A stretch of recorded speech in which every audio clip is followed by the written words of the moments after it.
orang sial itu mempunyai sifat buruk. Maksud saya gini, sifat-sifat buruk orang itu bisa menimbulkan kesialan, sifat sombong, sifat pemalas. Bahwa nasib buruk itu memang harus diperangi oleh orang tersebut. Jadi karena mempunyai sifat buruk, hilangkanlah sifat buruk itu. Perbuatan buruk, bertobatlah.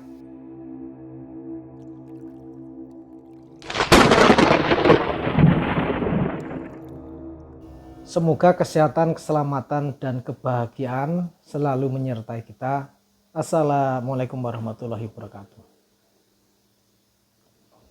Jadi kadang-kadang kita dengar banyak orang yang mengeluh, kenapa saya kok selalu sial? Hidup ini kok nasibnya buruk terus?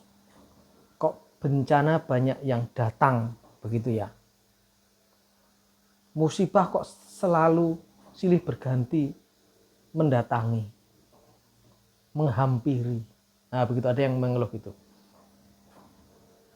Kalau di kepercayaan Jawa, orang-orang kejawen atau orang Jawa zaman dulu, ada yang disebut anak Sukerto.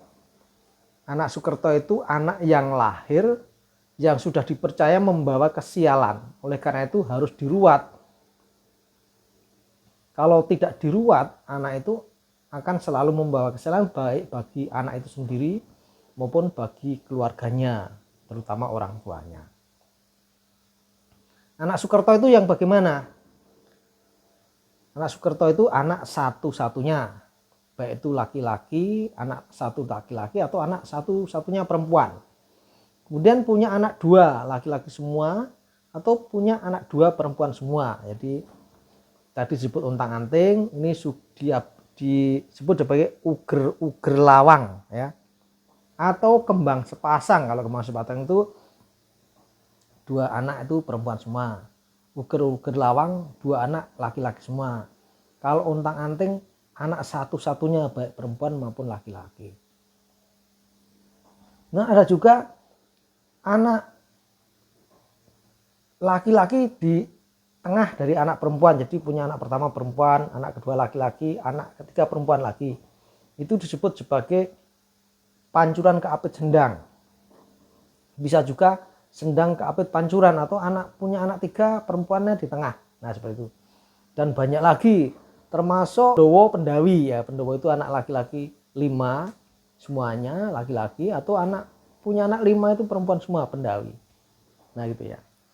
Selain itu yang disebut sebagai Sukerto itu juga termasuk pada saat kelahirannya, itu kelahiran yang tidak bagus, tidak tepat, dianggap tidak tepat.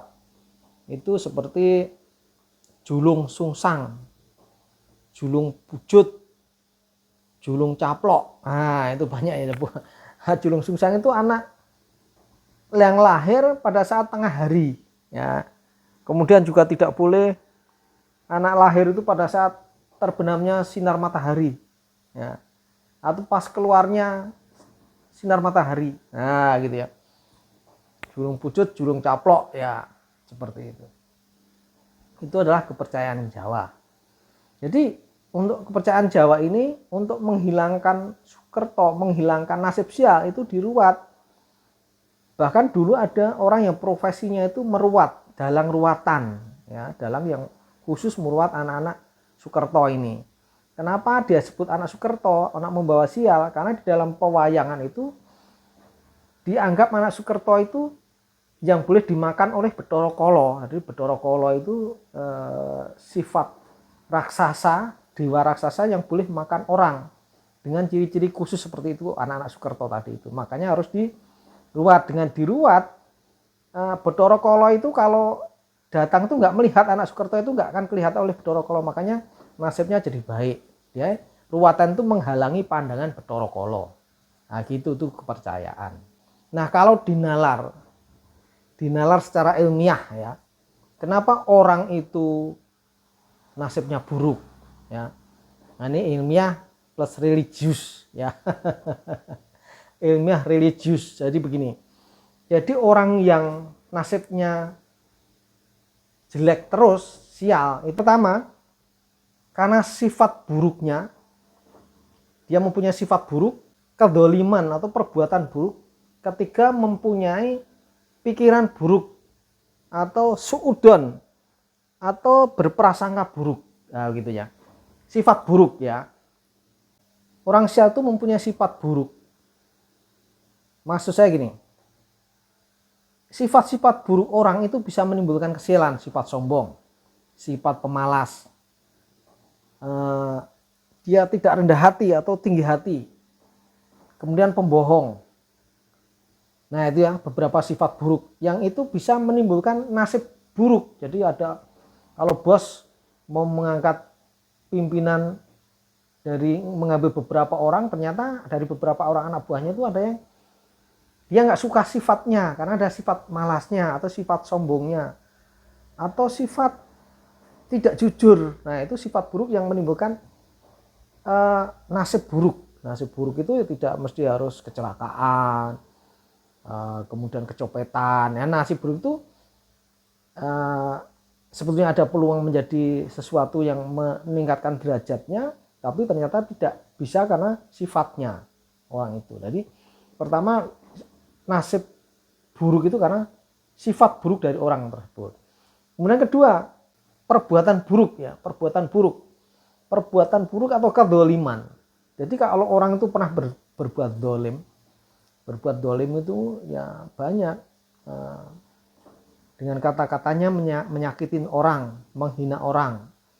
Mungkin dolim itu juga mencuri atau kleptomania, mencuri yang dengan kesengajaan untuk membuat orang itu celaka atau memfitnah. Nah, dolim itu memfitnah, mencuri, merampok, banyak ya. Doliman itu mengatakan dengan kata-kata yang buruk, menghina, ya, apa menyindir. Nah, jadi omongannya dari mulutnya yang keluar itu mendolimi orang. Dari tangannya itu bisa berbuat keji, ya. Dari omongannya juga bisa memfitnah. Nah itu zalim. Nah itu bisa menimbulkan nasib buruk.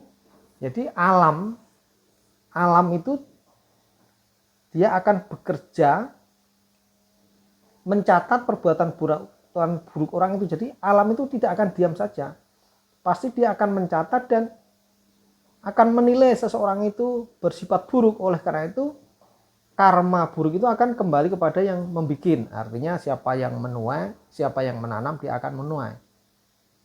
Siapa yang menabur angin dia akan menuai badai, seperti itu.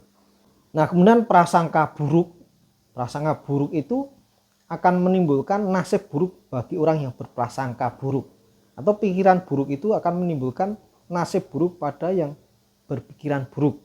Nah seperti itu. Contohnya seperti ini. Orang mau ujian.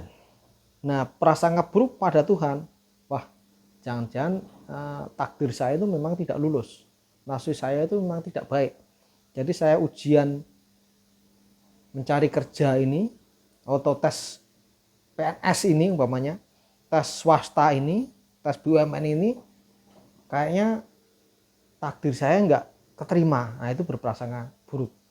Sudah gini, waduh saya itu sebetulnya kepingin keterima, tapi kok takdirnya seperti jelek karena tadi malam saya itu kok malah ketiduran, nggak bisa belajar.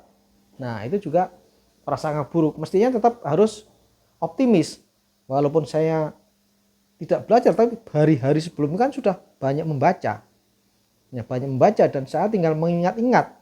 Semoga Tuhan memberi pertolongan kepada saya, yang keluar adalah soal-soal yang sudah saya pelajari. Itu prasangka baik. Ya.